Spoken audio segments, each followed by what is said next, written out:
Fishing industry is one of the most important topics in PST syllabus in the way कि अगर आता है तो पूरा सवाल आ जाता है। लोग अगर इसको एक छोटा टॉपिक लोग अक्सर इसको एक छोटा टॉपिक समझकर इग्नोर कर देते हैं। जो इग्नोर करना नहीं है, हमें हमें इसको प्रॉपरली लेके चलना है। इससे काफी एग्जांपल्स भी ड्राइव आउट होती हैं और एक कनेक्टिविटी रखता है बहुत सारे चैप्टर्स के साथ। चाहे आप बात करें फॉरेस्ट के चैप्टर की, चाहे आप बात करें वाटर के चैप्टर की, तो वाटर रिसोर्सेज और फॉरेस्ट के साथ इसकी बड़ी कनेक्टिविटी आती है। और अगर आपने एक मर्तबा इसको प्रॉपरली समझ लिया तो इंशाल्लाह फिर आपको किसी किस्म की कोई प्रॉब्लम नहीं होगी। ठीक है। फॉरेस्ट में मैंग्रोव्स के साथ अभी समझाऊंगा, थोड़ी देर इंतजार करेंगे, पहले हम कुछ चीजें पढ़ेंगे, इंशाल्लाह फिर आपको इसका मैंग्रोव का ताल्लुक भी समझा दूंगा। बहुत सारे क्लास में ऐसे लोग भी हैं जिनको मैंग्रोव का मतलब पता नहीं होगा, तो उनको भी इंशाल्लाह मैंग्रोव का मतलब बता दिया जाएगा। ठीक है। थोड़ी देर आपने क्या करना है, इंतजार कर। ठीक है। चले। सो फर्स्ट ऑफ ऑल जो मेरा सबसे पहला पॉइंट है वो ये है कि fishing industry is a source of diet. यानी किस चीज का सोर्स है? सोर्स ऑफ डाइट है। अब जब मैं सोर्स ऑफ डाइट की बात करूंगा, मुझे एग्जामिनर को बताना पड़ेगा कि जो फिश है ना, इसके अंदर प्रोटीन की क्वांटिफाइड अमाउंट बहुत ज्यादा है। तभी डॉक्टर्स ये मुझे बार बार क्या करते हैं बेटा, रेकमेंड करते हैं। सो it is a source of diet. तो मैं लिखूंगा भाई सोर्स ऑफ प्रोटीन है, and it is usually highly recommended by whom बेटा?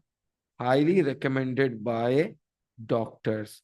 यानी डॉक्टर्स अक्सर और बेशतर मुझे ये जो फिश की डाइट है ये रेकमेंड करते हैं। ठीक है ना। So I need to be very clear about what I am writing. ठीक है। तो मैं इसमें वो डॉक्टर वाली बात लिख सकता हूं, that it is highly recommended by whom? It is highly recommended by doctors. ठीक है। अच्छा, नेक्स्ट अगर मैं अगली बात करूं तो मैं ये भी देखूंगा that fishing industry has a GDP of 9%। यानी कितना कंट्रीब्यूट करता है बेटा मेरी जीडीपी में फिशिंग इंडस्ट्री? 9% कंट्रीब्यूट करता है। अगर आपकी कंट्री में जीडीपी आए, जीडीपी आप जनरेट कर रहे हैं, इसको मैं ग्रॉस डोमेस्टिक प्रोडक्ट कहता हूँ। क्या कहता हूँ? Gross domestic product is any product that is being produced in your country. अब ये 9% कॉन्ट्रीब्यूट कर रहा है, लेकिन ये हमने थोड़ा सा गलत लिख दिया है। इसको कर लीजिएगा, सब इसके एरर को रेक्टिफाई करेंगे। 9% नहीं है बेटा, इसको कर देंगे इट इज 0.9%। कितना है? 0.9% कॉन्ट्रीब्यूट करता है।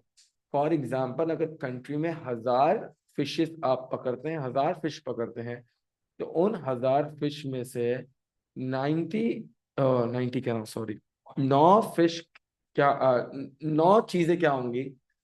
फिश होंगी। ठीक है ना। अगर आप एक कंट्री में 1000 प्रोडक्ट्स प्रोड्यूस करते हो, सॉरी, क्या प्रोड्यूस, 1000 प्रोडक्ट्स प्रोड्यूस कर रहे हो, इसमें राइस भी होगा, कॉटन भी होगा, शुगर केन भी है, माइनिंग प्रोडक्ट्स हैं, बहुत सारे प्रोडक्ट्स तुमने प्रोड्यूस करे। इसका 0.9% क्या है? फिश है। तो अगर 1000 प्रोडक्ट्स प्रोड्यूस हुए तो उन 1000 प्रोडक्ट्स में से 9 प्रोडक्ट्स क्या हैं? 9 प्रोडक्ट्स फिश है। ठीक है ना। क्योंकि cross domestic product is the accumulated amount of products produced in your economy. यानी तमाम इकोनॉमी के अंदर जितने भी प्रोडक्ट्स प्रोड्यूस कर रहे हो उन सबको एक जगह पे अक्यूमुलेट करोगे तो वो क्या है? वो जीडीपी है। बराए करम ये एचपी साहब अगर अपना माइक बंद कर लेंगे तो हमारे में मेहरबानी हो जाएगी बेटा। जो भी है, who so ever it is, and please अपना नाम चेंज कर लें, एचपी जो भी आया हुआ है। मैं वरना क्लास से निकाल दूंगा बेटा। ठीक है। Do not make me remove you from the class please. अगर आपको क्लास में रहना है तो अपने सही नाम से है बेटा। ठीक है। Fish is delicious and has many benefits for our health. Again वही बात के प्रोटीन में बहुत ज्यादा इनरिच्ड है, and it is usually recommended by home? By the doctors. So ये फर्स्ट और थर्ड पॉइंट को आपस में इंटरकनेक्ट कर दीजिएगा, ताकि आपको पता हो कि भाई इधर एक इंटरकनेक्टिविटी क्या है मौजूद है। ठीक है ना। आई होप सबको यहाँ तक बात मेरी क्लियर होगी। If anyone has any problems please do write it in the chat box, otherwise हम आगे की तरफ बढ़ेंगे। ठीक है। Next, fish waste is use to make what? It is use to make fertilizer. यानी फिश वेस्ट को आप यूज करते हैं क्या बनाने के लिए बेटा? फर्टिलाइजर्स बनाने के लिए आप इसको इस्तेमाल करते हैं। Fertilizers and what? Poultry feed. Poultry का मतलब किसकी बात कर रहा हूं बेटा? चिकन्स की बात कर रहा हूं। ठीक है। तो आप इसको चिकन्स के फीड के अंदर क्या करेंगे? इस्तेमाल करेंगे। Fish is also a source of employment. कैसे सोर्स ऑफ एम्प्लॉयमेंट बेटा? फिशिंग इंडस्ट्री के अंदर मल्टीपल जॉब्स होती हैं। अब सबको इन जॉब्स के एग्जाम्पल याद होने चाहिए। जैसे फॉर एग्जाम्पल बोट मैकेनिक्स चाहिए होंगे, नहीं चाहिए होंगे? क्योंकि फिशिंग तो आपने करनी ही बोट से, तो बोट मैकेनिक्स हो गए, फिशरमैन हो गए। ठीक है। ये सब क्या है? ये सब वो एम्प्लॉयमेंट अपॉर्चुनिटीज है जो क्रिएट करती है कौन सी इंडस्ट्री? क्रिएट करती है द फिशिंग इंडस्ट्री। ठीक है। So these are all the stuff that is all of the employments that are created by which industry? The fishing industry. Just give me a moment, I will be back in like a minute or so.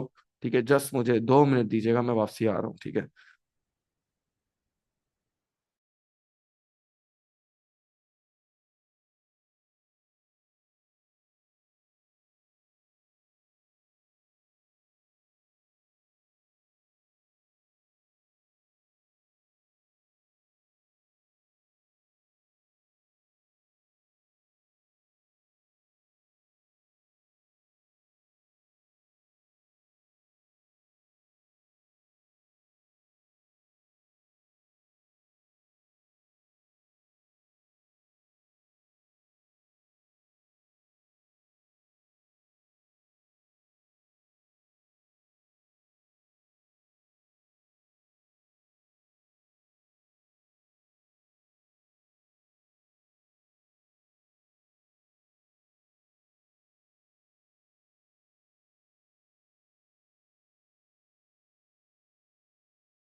To different fishings. पहले हम बात करेंगे marine fishing की, और फिर हम बात करेंगे किसकी? फिर हम बात करेंगे इनलैंड फिशिंग की। मरीन फिशिंग को बेसिकली डिवाइड किया हुआ है 2 हिस्सों के अंदर, क्योंकि हमारी जो कोस्ट है ना वो डिवाइडेड है 2 हिस्सों में। एक सिंध कोस्ट है और दूसरी कौन सी कोस्ट है? मकरान कोस्ट। जब मैं सिंध कोस्ट की बात करता हूँ तो सिंध कोस्ट वो कोस्ट है जो सिंध पर लगती है। मकरान कोस्ट वो कोस्ट है जो लगती है बलूचिस्तान पर। ठीक है। तो सबसे पहले, अच्छा, मरीन फिशिंग का मतलब है the fishing related to sea और ओशन, यानी समंदर में जो फिशिंग होती है। Main areas are Sindh coast and Makran coast. Makran coast को लिख लीजिएगा ताकि सबको पता चले कि क्या कौन सी कोस्ट की बात हो रही है बेटा? बलूचिस्तान की कोस्ट की बात हो रही है, ठीक है। कौन सी कोस्ट की बात कर रहा हूं मैं बलूचिस्तान की कोस्ट की बात कर रहा हूँ, ठीक है। इसके अलावा the peak season for catching fishes November to March, यानी आप फिश को कैच करते हैं नवंबर और मार्च के सीजन्स के अंदर। बाय नवंबर टू मार्च, सवाल आ सकता है ना एग्जाम में, क्वेश्चन पूछ सकता है वो। Why November to March, why November to March is the main fishing season? क्यों मैं नवंबर टू मार्च को मेन फिशिंग सीजन कहता हूँ? ब्रीडिंग सीजन नहीं होता फिशेस का। हाँ, क्योंकि समर्स के अंदर फिश ब्रीड करती है, शाबाश वर्ला, ठीक है। So you could write that summers are breeding seasons for fish. Thus, November to March is best time for fishing. ठीक है। ब्रीडिंग सीजन का मतलब when the fish reproduce, lay eggs, and usually ऐसा होता है कि समर्स के अंदर फिर मछलियों को ढूंढना मुश्किल होता है, ठीक है। You can not find the fish near to the Surf.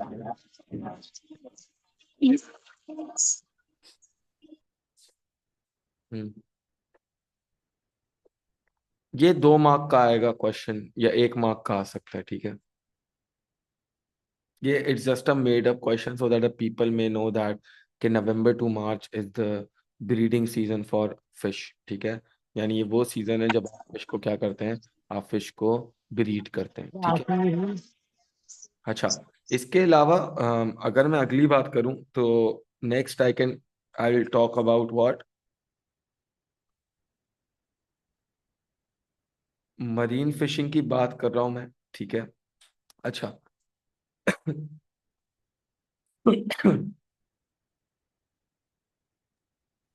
Marine fishing 2 हिस्सों में डिवाइडेड है, सिंध कोस्ट और मकरान कोस्ट। मेरा सबसे एक सवाल, पाकिस्तान की टोटल कोस्टल लाइन की लेंथ कितनी है?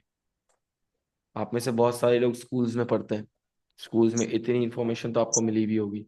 What is the total coastal line length of Pakistan? यानी अगर मैं पाकिस्तान की टोटल कोस्ट को मेजर करूं तो उसकी कोस्टल लाइन की लेंथ कितनी है जी? What is the total coastal line length of Pakistan? तो पाकिस्तान, बेटा ये माइक क्यों खुल रहा है बार बार यार, मैं समझ ही नहीं आ रही, बार बार माइक खोल लो बेटा। सो अगर ये मेरी पाकिस्तान की कोस्टल लाइन है तो ये कोस्टल लाइन को डिवाइड किया हुआ है 2 हिस्सों के अंदर। एक साइड पर मेरे पास सिंध कोस्ट है, दूसरे साइड पे मेरे पास कौन सी कोस्ट है? I have the Makran coast. इस टोटल कोस्टल साइज की लेंथ इज 1000 किलोमीटर्स। कितने किलोमीटर्स है भाई? 1000 किलोमीटर्स। इन 1000 किलोमीटर्स में से Sindh coast hold an area of 300 kilometers, while Makran coast holds an area of around 700 kilometers, ठीक है। सो सिंध कोस्ट के अंदर आपके पास एरिया इज 300 किलोमीटर्स और मकरान कोस्ट के अंदर एरिया इज अराउंड 700 किलोमीटर्स, ठीक है। अराउंड का टर्म यूज करिएगा, ठीक है ना। सो आई होप बेटा सबने यहाँ तक बात लिख ली होगी, ठीक है। अगर किसी का पीछे का कुछ लिखना रह गया है तो बेटा वो बाद में जाकर रिकॉर्डिंग देखेगा, ठीक है। We can not wait for everyone. हाँ, अगर किसी को स्क्रीनशॉट चाहिए तो स्क्रीनशॉट ले ले। If any one of you wants an screenshot, please do take a screenshot, ताकि हमारे लिए ईज क्रिएट हो सके, ठीक है ना। अगर आपने स्क्रीनशॉट नहीं लिया तो बेटा प्लीज स्क्रीनशॉट ले लें, ठीक है। अम,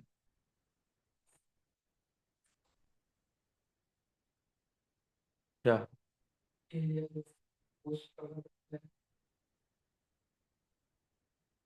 एरिया कोस्ट कवर करता है मतलब? कोस्टल एरिया टोटल एरिया होता है सिंह कोस्ट का वो तो 25%। नहीं बेटा, 30% है। जी,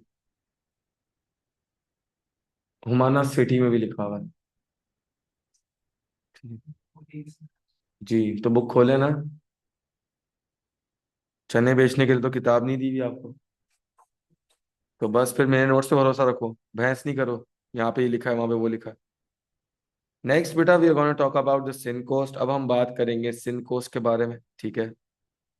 जब मैं बात करता हूँ सिन कोस्ट के बारे में, तो Sindh coast covers a total of 30% of the total coastal area. I have already told you 30% is equal to how many kilometres? 300 kilometers. Sin coast provides a total fish catch of around 68%. अब आप एक बात समझे कि Gwadar coast 700 kilometre है, सिन coast 300 kilometre है। 300 kilometre से जो फिश कैच है दैट इज 68%, और गवादर से जो फिश कैच है दैट इज 32%। तो ऐसा क्यों है कि मैं सिन कोस्ट से ज्यादा मछली पकड़ता हूँ rather than from Gwadar coast? ये एक सवाल है। इसको पहले सवाल लिख लेंगे मेरे साथ, फिर इंशाल्लाह हम इसका जवाब भी जनरेट करेंगे, ठीक है। जी जी जी, तो ये सवाल आएगा ना बेटा। So at one place we have Makran coast, at second place we have Sindh coast. Makran coast का area is 700 kilometres, Sindh coast का एरिया इज 300 किलोमीटर्स, और मकरान कोस्ट से फिश कैच हो रही है 32%। सो सिंध से कैच हो रही है 68%। So why is there a lot of fish caught from the Sindh coast? सही है। सवाल पेपर में आता है, why is a lot of fish caught from the Sindh coast? क्यों सिंध कोस्ट से मैं ज्यादा मछलियां पकड़ता हूं? ऐसा क्या है सिंध कोस्ट के अंदर कि हम सिंध कोस्ट से ज्यादा फिश पकड़ते हैं? जी, कहाँ पर सरफेस एरिया कम होता है? सिंध कोस्ट में सरफेस एरिया कम होता है। चलो, अगर जगह कम भी है, लेकिन इतना डिफरेंस क्यों? तो जहां पे जगह कम होगी वहां ज्यादा मछली होगी, जहां जगह जगह ज्यादा होगी वहां कम मछली होगी। कॉन्सेप्चुअली तो तुम यही कहना चाह रहे हो।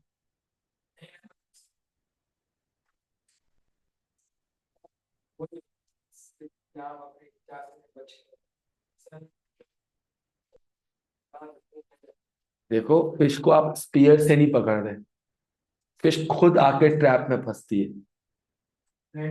हाँ, नेट्स की बात नहीं है ना, रॉड एंड लाइन मेथड होता है, तो वो खुद आके ट्रैप में फंसती है।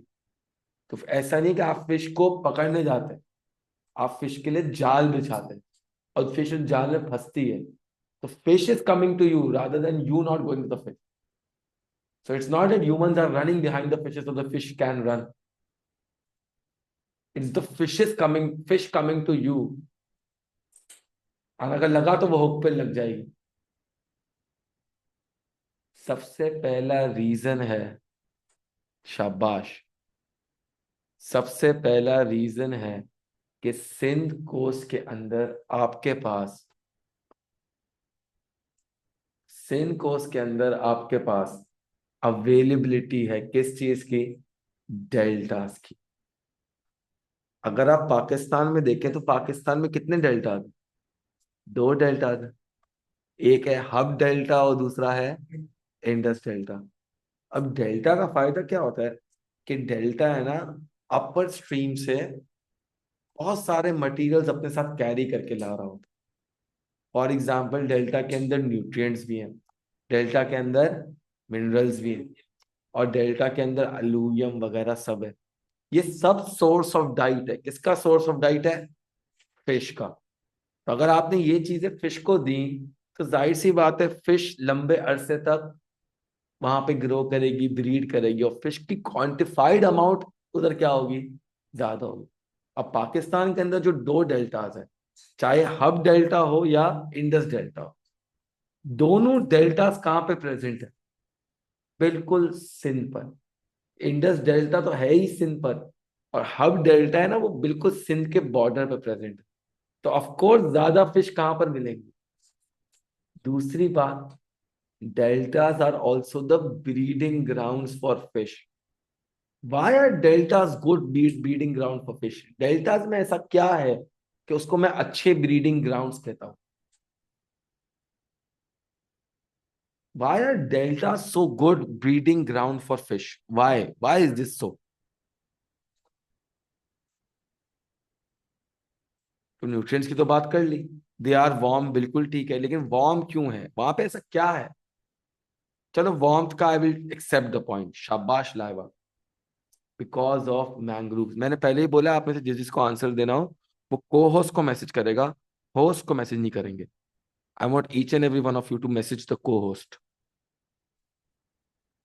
No one will message the host, सब को होस्ट को मैसेज करेंगे। क्योंकि डेल्टास पे क्या प्रेजेंट होता है, मैंग्रोव ट्रीज प्रेजेंट होते हैं। डेल्टास पे ही ग्रो करते हैं मैंग्रोव ट्रीज, जहां पर डेल्टा वो जगह जगह है जहां पे कौन से पानी मिलते हैं, the sea water and the river water. So पहला रीजन इज व्हाट, पहला reason is the mangrove trees, कि डेल्टास पे कौन से ट्रीज प्रेजेंट है, मैंग्रोव ट्रीज। हम आते हैं, इसको हम 1 मिनट में सवाल को देखते हैं। पहले आप मेरे साथ नीचे एक सवाल लिख लें।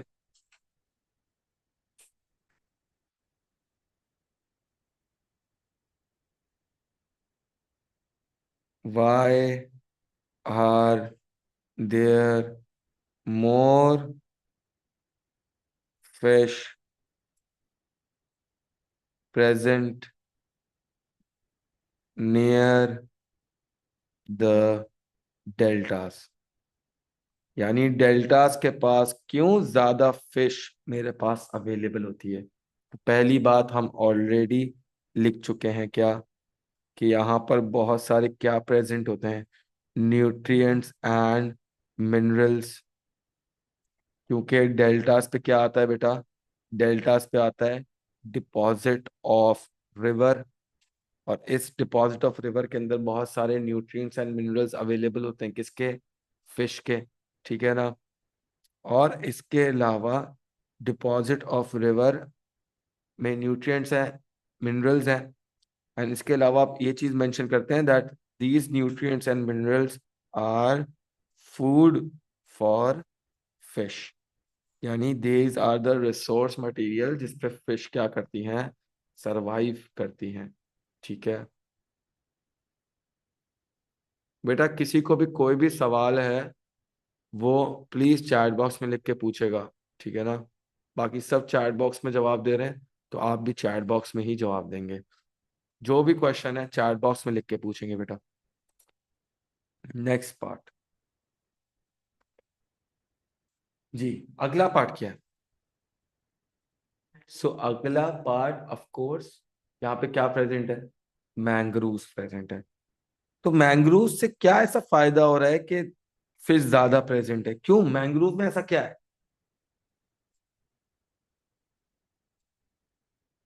मैंग्रोव में बनते हैं स्वॉम्प्स। याद है हम जब चैप्टर नंबर 1 कर रहे थे, फिजिकल फीचर्स ऑफ पाकिस्तान, उसमें हमने डेल्टास की बात की थी, तो मैंने आपको समझाया भी था यहाँ पे स्वॉम्प्स बनते हैं। गंदा पानी होता है, गंदा पानी तो नहीं, मडी वाटर होता है, तो सर्टेनली उसके अंदर फिश को कौन सी जगह मिल जाती है, हाइडिंग स्पेसेस मिल जाती है। और वहां पे छोटी छोटी जगहें होती है जहां पर फिश अपने क्या ले कर सकती हैं, एग्स ले कर सकती है। If any one of you want to remember how is this so, please remember the movie that we have seen. कौन सी मूवी देखी हुई आप लोगों ने, फाइंडिंग नीमो सबने देखी हुई, नहीं देखी तो जाके देखें। इनिशियली जहाँ पे नीमो की मॉम एग्स ले करती है, वो कितनी एक डार्क जगह होती है। तो मैंग्रोव के अंदर क्या होता है बेटा, हाइडिंग प्लेसेस होती हैं, तो वहां पर क्या होता है बेटा, fish can lay their eggs and they become what, they become excellent breeding grounds for fish। यानी इधर फिश के लिए बेहतरीन ब्रीडिंग ग्राउंड अवेलेबल होते हैं। ठीक है, तो फिश यहाँ पे क्या कर सकती हैं, प्रॉपरली ग्रो कर सकती हैं, वो सरवाइव कर सकती हैं। और जहाँ पे एक फिश अगर ग्रो कर रही है, पैदा हुई है, तो वहीं पे ही आपको ज्यादा मछलियां मिलेंगी ना। They are excellent breeding grounds of fish. ठीक है, कौन सी जगह की बात करना हूँ, डेल्टास की। तभी सिंध कोस्ट पर as compare to Makran coast fish की क्वांटिफाइड अमाउंट क्या होती है, ज्यादा होती है। इसके अलावा तीसरा पॉइंट क्या हो सकता है, ऑफ कोर्स किसी ने ऊपर लिखा था, मुझे याद नहीं है क्या लिखा था, मुझे याद नहीं किसने लिखा था। Sindh coast is more developed, Balochistan का कोस्ट से कंपेयर्ड सिंध कोस्ट ज्यादा डेवलप्ड है। तो उधर मॉडर्नाइजेशन है, मशीनरी है, तो वहां पे फिश को पकड़ना क्या हो जाता है, आसान हो जाता है। Sindh coast is more developed, तो तभी सिंध कोस्ट पर आपके पास अच्छा अच्छा, सॉरी सॉरी, ये नहीं लिखिएगा इधर। Why are fish present near delta, ये तो ऊपर लिखना था पॉइंट, माजरत माजरत, थोड़ा कंफ्यूजन हो गया, sorry. Why are there more fish present near deltas, so of course nutrients and minerals हैं, मैंग्रोव्स हैं, हाइडिंग प्लेसेस हैं, फिश अपने क्या ले कर सकती हैं, एग्स ले कर सकती हैं। ठीक है, और तीसरी बात यहाँ पे लिख लीजिएगा कि मैंग्रोव्स में जब इतना ज्यादा मडी वाटर होता है, तो muddy water as compare to normal sea water ज्यादा वार्म होता है, और वार्म वाटर के अंदर फिश आपको मिलेंगी। ठीक है, तो आप लिख लेंगे अपने पास, warm water present on deltas. Thus इस वजह से क्या होता है, इधर ब्रीडिंग क्या होती है, ज्यादा होती है। ठीक है, ब्रीडिंग क्या होती है, ज्यादा होती है। हाँ हाँ, आ रहा हूँ, 2 मिनट दीजिएगा, मैं 1 मिनट में आया। ठीक है, अच्छा। अब अगर हम आगे बढ़े तो हम कंटिन्यू करेंगे हमारे पिछले वाले क्वेश्चन जो हम कर रहे थे। So why is there a lot of fish caught from the Sindh coast. तो इसमें पहला रीजन ऑफ कोर्स क्या लिख सकते हैं, क्या प्रेजेंट है फिश इस सिंध कोस्ट पर, डेल्टास प्रेजेंट है। डेल्टास के होने का क्या फायदा होता है, डेल्टास के होने का फायदा होता है कि यहाँ से आप फिश को ज्यादा पकड़ सकते हैं, फिश ज्यादा होती है। दूसरा रीजन क्या लिख सकता हूँ भाई, मैंग्रोव डेल्टास, बात एक ही हो गई, वो एक ही पॉइंट में लिख लेना। दूसरी बात है कि हाँ चलो लिख लो, सिंध कोस्ट पर मैंग्रोव फॉरेस्ट ज्यादा है, मैंग्रोव फॉरेस्ट ज्यादा है। मैंग्रोव फॉरेस्ट मतलब फिश की अवेलेबिलिटी ज्यादा है। ठीक है, तो फिश की अवेलेबिलिटी ज्यादा होगी तो आप जाहिर सी बात है ज्यादा फिश पकड़ सकते हैं।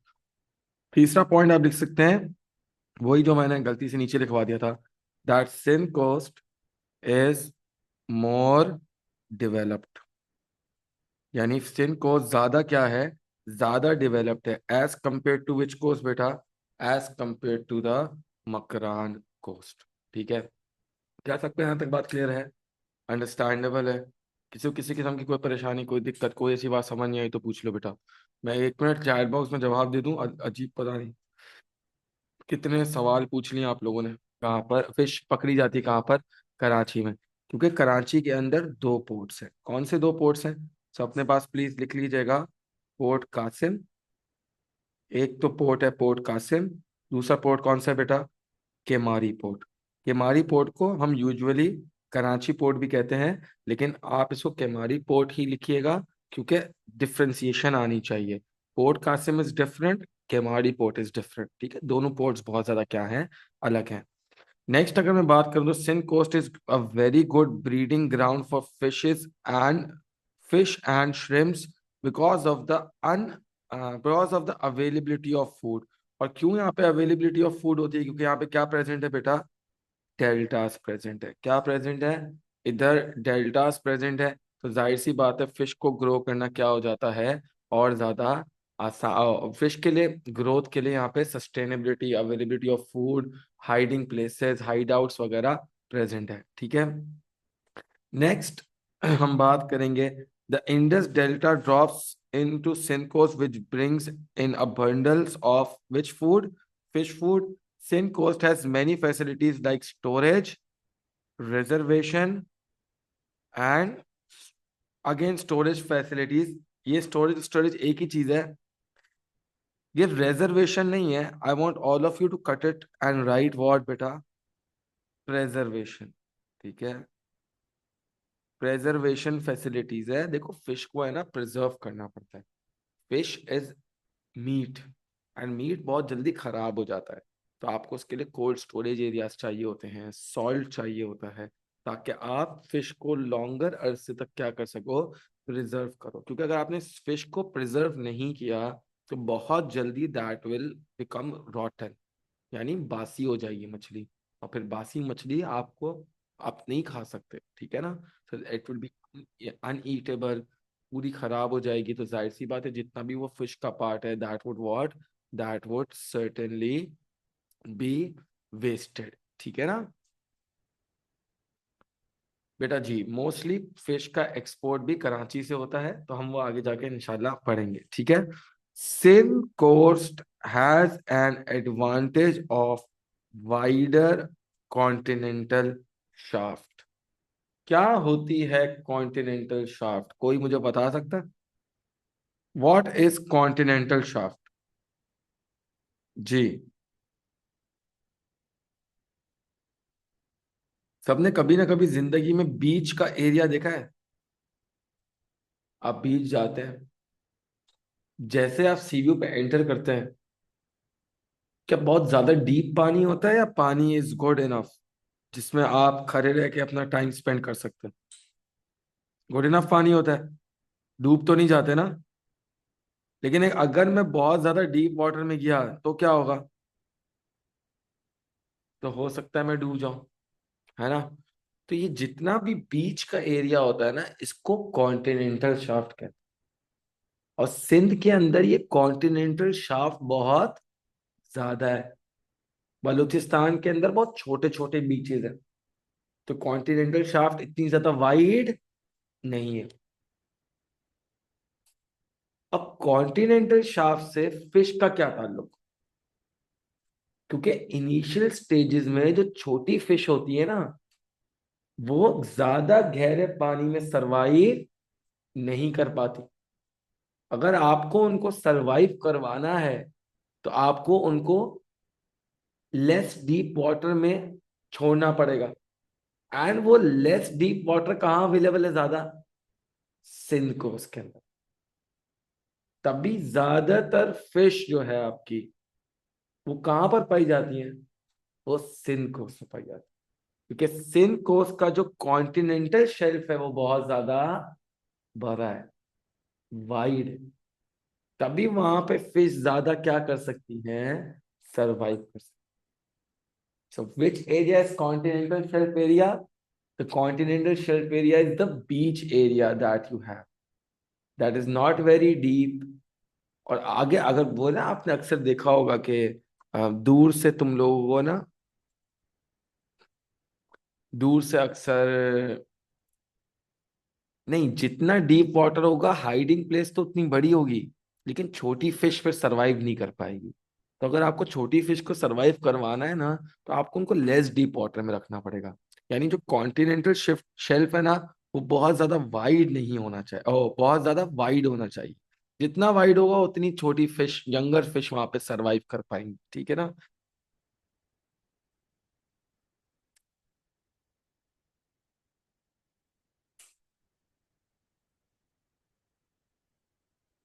1 मिनट दीजिएगा यार, जरा मेरा ना इसमें चार्ज खत्म हो गया यार टैब में ना। That it is just an example, ठीक है ना।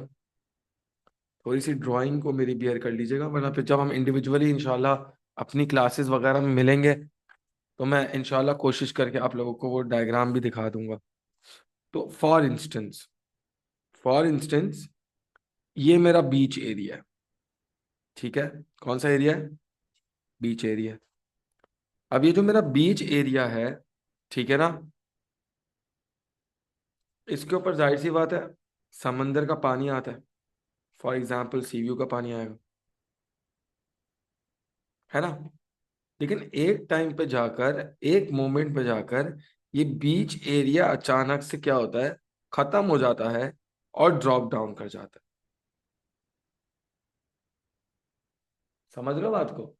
तो अब ये जितना भी एरिया है ना, ये वो एरिया है जो आपको बीच का एरिया दिखता है, जहां पे आप जाते हैं स्विमिंग वगैरह करने। तो इधर जो पानी की डेप्थ है ना, वो बहुत ज्यादा क्या है, बहुत ज्यादा कम है।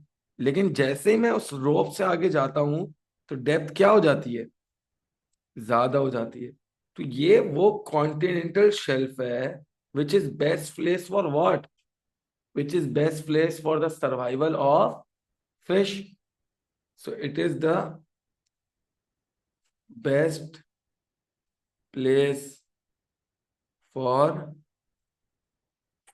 Young fish to survive. सही है ना। और सिंध के अंदर ये कॉन्टिनेंटल शेल्फ बहुत ज्यादा क्या है, वाइड है। कैसे, पूरा सी व्यू, कॉन्टिनेंटल शेल्फ, बीच है ना वहां पर। इसके बाद थोड़ा सा आगे चले जाते हैं तो मनोरा आ जाता है, मनोरा में भी बीच है। थोड़ा सा आगे चले जाते हैं तो हॉग्स बे, हॉग्स बे, टर्टल बीच, सैंड स्पिट, फ्रेंच बीच, फिर सोमयानी। तो आप देखें ना, सिंध पर कोई भी ऐसी जगह नहीं है, बहुत कम जगह ऐसी हैं जहां पर बीच ना हो, वरना पूरे के पूरे सिंध कोस्ट पर क्या मौजूद है, बीच मौजूद है। और बीच मौजूद होने का क्या मतलब है कि पानी के अंदर जो जमीन है, लैंड, वो बहुत ज्यादा क्या है, करीब है। एंड करीब होने का क्या मतलब है, that it has a wider what, it has a wider continental shelf.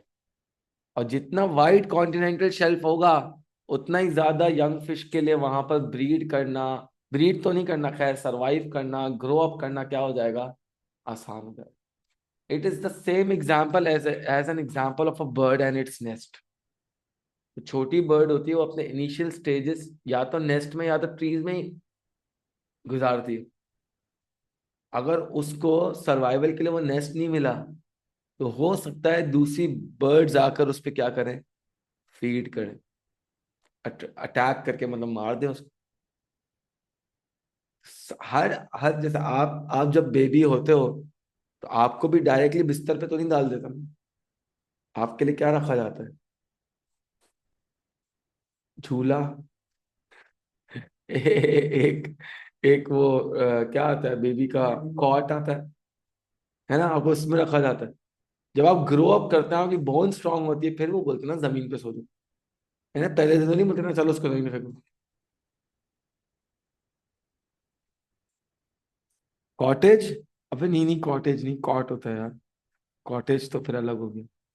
बेटा Hasnain, what of six marker बेटा, सर सिक्स मार्कर, ये क्या लिखा है तुमने, मैं इसका क्या जवाब दूं, सर सिक्स मार्कर।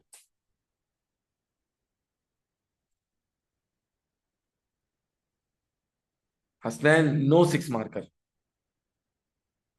अरे सवाल तो प्रॉपर पूछो ना, क्या सिक्स मार्कर के बारे में पूछना चाह रहे हो मेरी जान। जी जी, सबके ऊपर आ सकता है।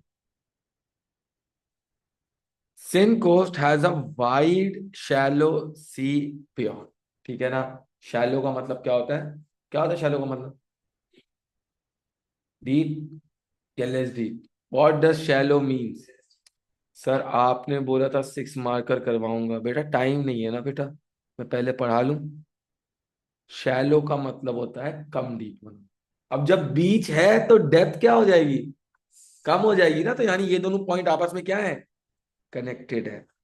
तो जब वाइडर कॉन्टिनेंटल शाफ्ट होगी, तो ऑफ कोर्स सी क्या होगा, लेस डीप होगा। और ये दोनों के दोनों फीचर्स अच्छे हैं किसके लिए बेटा, यंग फिश की ग्रोथ के लिए। किसके लिए अच्छे हैं बेटा, यंग फिश की ग्रोथ के लिए। आई होप ऑनलाइन वालों कॉन्टिनेंटल शाफ्ट का मतलब समझ आ गया होगा, ठीक है ना। तो the beach area present is known as continental shaft, जहाँ पे सी की डेप्थ डेप्थ है ना, वो बहुत ज्यादा कम होती है। जितनी कम सी की डेप्थ होगी, उतना ज्यादा यंग फिश के लिए सरवाइव करना क्या हो जाएगा, सरवाइव करना आसान हो जाएगा। ठीक है, तो आप ये बात वहां पर मेंशन करके लिख सकते हैं। सबको यहाँ तक बात क्लियर है, अंडरस्टैंडेबल है?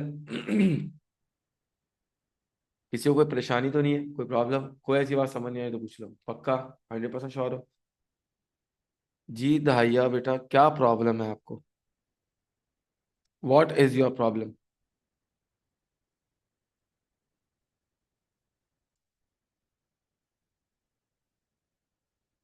रामेश बेटा, जब मेरी मर्जी होगी ना तब क्लास एंड होगी। मैं पढ़ा लूं अभी, या यही देखता रहूं क्लास का बैठ करनी है? अपने लिए तो मैं नहीं बैठा ना इधर, तुम लोग के लिए बैठा हूं। अपने आप को तो पढ़ा नहीं रहा मैं। बार बार एक ही सवाल पूछ रहे हो यार। ड्राइव पे एक्सेस दे दें बेटा, आपके नाम से अगर ईमेल आएगी तो आपको ड्राइव का एक्सेस मिल जाएगा। वेट करो थोड़ा। The government has developed the Korangi fish harbour where packaging and storing facilities are available. तो कराची में दो पोर्ट्स तो ऑलरेडी थे जहां पे ये फिशिंग का काम होता था। कौन से दो ports? Korangi and Korangi, port Qasim and Keamari port. लेकिन गवर्नमेंट ने एडिशनल कौन सा पोर्ट बनाया?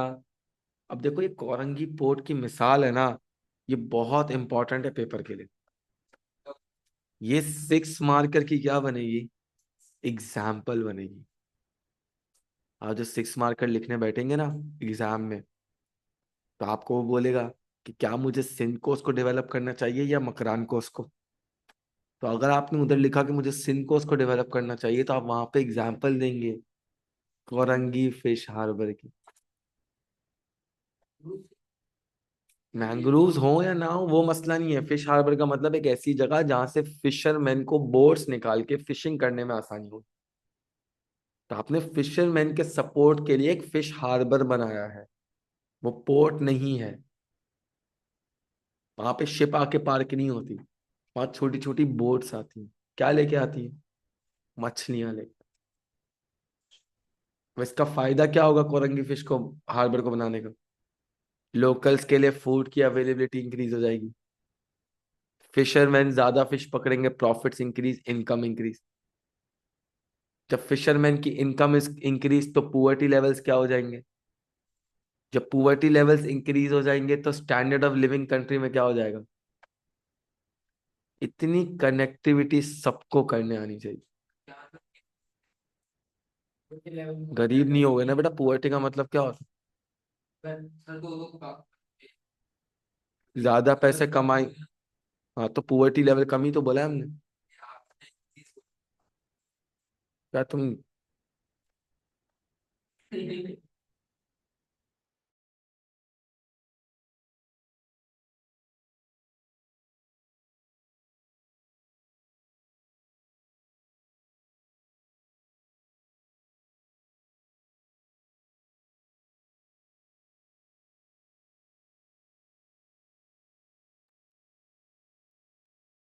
हम्म, तो पुअर्टी लेवल इससे डिक्रीज हो जाएगा। जब पुअर्टी लेवल डिक्रीज होगा तो स्टैंडर्ड ऑफ लिविंग क्या हो जाएंगे? स्टैंडर्ड ऑफ लिविंग इंक्रीज हो जाएंगे। मैंने बोला पुअर्टी लेवल डिक्रीज होगा, स्टैंडर्ड ऑफ लिविंग इंक्रीज होगा। ठीक है। दूसरी बात, आपने कोरंगी फिश हार्बर डेवलप किया, अब हार्बर बनाया है, तो वहां पे क्या लोग काम करने वाले चाहिए होंगे नहीं चाहिए होंगे? जब काम करने वाले लोग चाहिए होंगे तो उसकी अच्छी बात क्या है? एम्प्लॉयमेंट बढ़ जाएगी। जब एम्प्लॉयमेंट बढ़ेगी तो क्या होगा? अगेन पुअर्टी लेवल कम हो जाएगा, या इकोनॉमिक ग्रोथ हो जाएगी, या लिख लोगे स्टैंडर्ड ऑफ लिविंग क्या हो जाएगा। 6 मार्कर के अंदर ये चेन बनाना बहुत जरूरी है। अगर आपको ये चेन बनाने आ गई ना, तो आपको 6 मार्कर लिखने से कोई भी नहीं रोक सकता। और इसी एक 6 मार्कर की फिशिंग इंडस्ट्री की वीडियो मैंने यूट्यूब पे अपलोड की। वो अभी मत देखिएगा, वो चैप्टर कंप्लीट होने के बाद देखिएगा, आपको और ज्यादा समझ आएगा। आपको और डिटेल में समझ आएगा कि मैंने उसमें क्या क्या चीजें बताई। तो ये अभी चैप्टर हम अभी आज हम इसको यहीं पे रोकेंगे, ठीक है ना? और इंशाल्लाह मैं सोच रहा हूँ फिर एक और क्लास रख लूँ, लेकिन वो मैं फिर छुट्टियों में रखूंगा। अभी आईफर पर the last day for classes is 24th of December, and ASTC for the last day of classes is around 26th और 27 दिसंबर, 27th आप समझ लें, ठीक है। तो इंशाल्लाह आईफर वालों को मैं उनकी एक्स्ट्रा क्लासेस का टाइमिंग बता दूंगा, ठीक है। सबने याद रखना है ट्यूसडे को टेस्ट है। किस चीज का टेस्ट है? वाटर रिसोर्सेस का। और वाटर रिसोर्सेस की जो 6 मार्कर की वीडियो है, मुझे कल एक बंदा याद दिलाएगा तो मैं यूट्यूब पे अपलोड कर दूंगा। वाटर रिसोर्सेस के पास पेपर की वीडियो ऑलरेडी यूट्यूब पे अपलोडेड है, तो वो सबने देख के आनी है लाजमी तौर पर। फिर ये नहीं कहिएगा कि मुझे सवाल करने नहीं आता, मुझसे हो नहीं रहा, क्योंकि फिर मैं आपका कोई भी बहाना बर्दाश्त नहीं करूंगा। If you wanna accelerate in the exams, you'll have to do much better than what you're doing right now. And much better means कि आपको अच्छा परफॉर्म करना पड़ेगा। अल्लाह हाफिज। सर मैं वाटर रिसोर्सेज में मेनली क्या चीज़ याद करूं? बेटा देखो, मेनली तो मैं ना, एक काम करो, वो पूरा चैप्टर याद करो।